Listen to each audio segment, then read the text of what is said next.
and welcome everyone on this Wednesday to Coffee Time, and it's also known as Pastor Gary and Pastor Catherine's anniversary day. Did you know that? You did know that. You gave me a thumbs up. I got confused for a second. I thought you were talking about me because you pointed at me. I was like, I think you got my name wrong, but yeah, no. Happy anniversary. Thank you very much. We're going out to the Grumpy Minnow tonight. Ever been there? Ooh, no. Sounds fun. Plus, we're also probing today Proverbs chapter 8. Folks, get into this. Open it up, crack the book open, and read this. We're going to sing to you a familiar song that sets the stage of what this is really all about.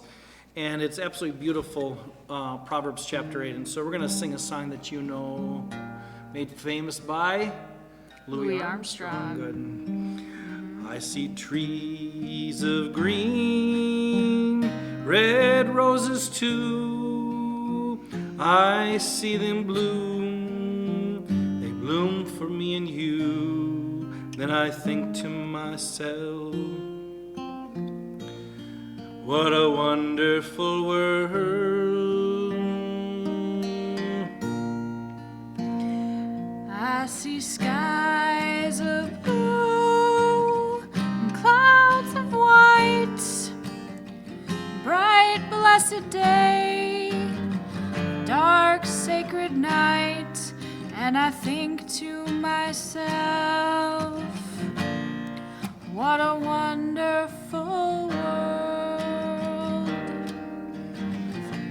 Colors of the rainbow, they're so pretty in the sky, and the faces of the people going by. I see friends shaking hands, saying, how do you do? They're really saying, I love you. I hear babies crying, I watch them grow. They're learning more than I'll ever know. And I think to myself, what a wonderful world.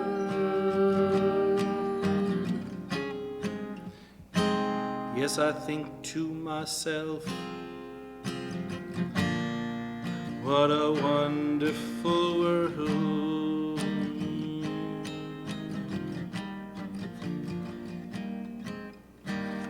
All things really begin with a reflection on the meaning of creation. What is it?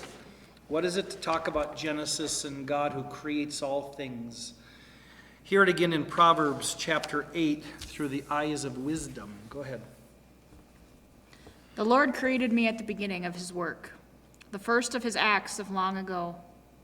Ages ago I was set up at the first, before the beginning of the earth. When there were no depths, I was brought forth, when there were no springs abounding with water. Before the mountains had been shaped, before the hills I was brought forth.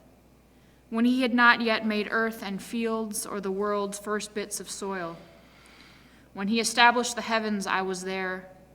When he drew a circle on the face of the deep, when he made firm the skies above, when he established the fountains of the deep, when he assigned to the sea its limit so that the waters might not transgress his command, when he marked out the foundations of the earth, then I was beside him like a master worker, and I was daily his delight, rejoicing before him always, rejoicing in his inhabited world and delighting in the human race. And now, my children, listen to me. Happy are those who keep my ways. Hear instruction and be wise, and do not neglect it. Happy is the one who listens to me, watching daily at my gates, waiting beside my doors. For whoever finds me finds life and obtains favor from the Lord. But those who miss me injure themselves, and all who hate me love death. This Proverbs changes the emphasis that most of us have in our head about the created order of this world. We all have a tendency to start with Genesis chapter 1, for in the beginning God created the heavens and the earth. This is saying before creation there is something that exists. that wisdom, and it makes sense, the creator of the cosmos, the mind of God, which thrusts all things into being, the wisdom of God finds its way into the created order of all things. It is not in the beginning God created the heavens and the earth. Prior to that, pre-creation, if you would call it, pre-creation of creation, is the heart and the soul and the mind of a God who creates with the intention that all things would have wisdom in them. Creation has a certain style or a certain flow to it that comes from the mind of all that is about creation. Where do you go with this now? Well, I was thinking about just really how amazing even the human body is. You know, like, there's so much going on in our inner workings and in our chemistry that is just so intricate. And to think of that as sort of the wisdom of God into the very depths of our being, it's a beautiful thing. It is. When you sit back and you start to watch creation, you can watch anything from the wisdom of a spider creating a web to catching its food to going to every aspect of creation. It doesn't matter almost where you go from the proverbial writer here goes to the heights of the skies, to the foundations of the deep, when assigned to the sea its limits so that the waters may not transgress God's command. All of this has a divine order of wisdom. Well, and I want to make a plug for science here. And I'm biased because before becoming a pastor, I studied science. But one of the interesting things is that when we look at creation, we are learning more about God. Because we are learning about God's wisdom. We are learning about God's heart. It's like by looking at the art piece, we're learning about the artist. And so I think that whereas in the past science and faith have been at odds, I think this is great evidence that they can be joined together. Well, not only can they have to be. That to dismiss science and to say anything contrary to the scientific order of all things is contrary to the wisdom and the energy pre-creation that God has injected into this. And when you listen to this truly, the only thing that a person can do is capitulate. The only thing you can do is thrive with a sense of humility about the wisdom of what God is doing in all things. It's the human agenda to dominate, and that's where the story of Genesis is really about the dangers of humans relying upon themselves to create wisdom on their terms, which is always self-serving.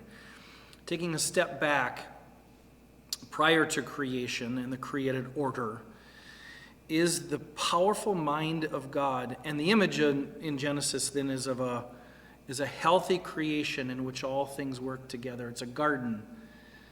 And then humans get in there and they muck it up. So, on that note, I want to make a jump in Scripture forward to John chapter 1, because I think that there's a good connection here. We read this Scripture on Christmas Day, John chapter 1. In the beginning was the Word, and the Word was with God, and the Word was God. He was in the beginning with God. All things came into being through him, and without him not one thing came into being. And in him was life, and the life was the light of all people, and this light shines in the darkness. What you're probing is that John has it right also, that before creation is the mind of God, the logos of mind, the logos of God. Into that mix is what we call Jesus, who is the Christ, but it's easier to understand Jesus on some level as logos, or wisdom that was there at the beginning. What we get caught up into Christianity is what I would call Jesusology. Oftentimes the theology of how important Jesus, the guy from Nazareth, is. And what this teaching of Jesus is the teaching of the Logos that was there from the beginning. In other words, from the very beginning, God created grace, and God created forgiveness, and God created from the very beginning that the theme that life is better than death, which is the story of Easter, and Christians do not have a monopoly on this. It has broke loose into this world, and it's not simply join the Christian club and now you have a monopoly on this as well. It was there long before there was any Christian movement that began 2,000 years. We're going back to the beginning in which Christ is present in all aspects of history and time prior to the Christian church being born. In the Jewish faith and tradition, the essence of the Logos, the mind of God, is birthed there, birthed on some level in all religions. All places where you find truth, grace, love, and hope, you find Christ. Anytime you find the opposite of hatred, you find the Antichrist, the anti-logos, the anti-wisdom of who God is. And if you've got caught in your own life into Christian imperialism, Proverbs chapter 8 is there to challenge any idea that you have a monopoly on anything. It's the mind of God going on here. Yeah, there's a connection made in the last couple verses we read between wisdom and life. And the opposite, if you hate me, then you love death. So it seems kind of like what you're saying is where there are forces that are life-giving, that is where wisdom or Sophia or Christ is found. Correct. It's not a club. It's a transforming movement that this club, this Christian faith, has the responsibility of teaching that word over and over again. That in the mind of God you discover the power of creation. So sit back and watch anything about whales swimming and you go, oh.